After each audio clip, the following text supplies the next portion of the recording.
Elemente që e kanë karakterizu edhe procesin e përgjedhjes së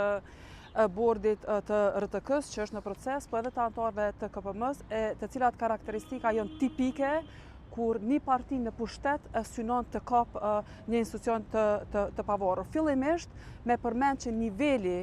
i kualitetit të kandidatëve të cilët kanë kandidu është jashtëzakonisht i ulët, është shumë vështirë me gjetë profesionistë aty të cilët e meritojnë të jenë anëtar të bordit të RTK-s, dhe kjo ka ndodhur për shkak se profesionistët nuk i besojnë lëvizjes vetëvendosje që do të zhvillojnë një proces fair, transparent dhe sipas meritokracisë. E dyta u përmend që mbrëm në orët e vona të natës janë ftu kandidatët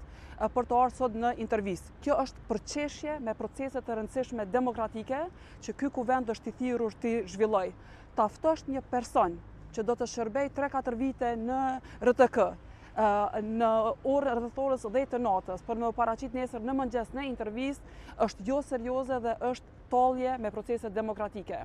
Pastaj kemi standarde të shumëfishta, një kandidat favorizohet sepse qartësisht publikisht dihet që është pro vetëvendosje dhe dikush tjetër përjashtohet për shkak se po ashtu dihet publikisht që anon nga opozita, ndonse një gjë e tillë është e kundërligjshme. Me shumë keqardhje tregoj këtu para juve që disa prej deputetëve të lëvizjes vetëvendosje janë takuar në kafeteri me kandidat për anëtar bordi të RTK-s. Një gjë e tillë është e papranueshme sepse një person që bëhet anëtar i bordit të RTK-s nuk mjafton vetëm të jetë i pavarur, ai duhet të duket i pavarur në publik, dhe takimet me deputet të lëvizjes vetëvendosje nëpër kafeteri përderisa po zhvillohet procesi tregon për pazaret të cilat janë bërë para se ky proces të zhvillohet. Shqyrtimi i dosjeve dje është bërë vetëm për sa përsyje dhe faqe, dhe besoj që kjo ishte qëllimi pse lëvizja vetëvendosje i largoi kamerat nga salla.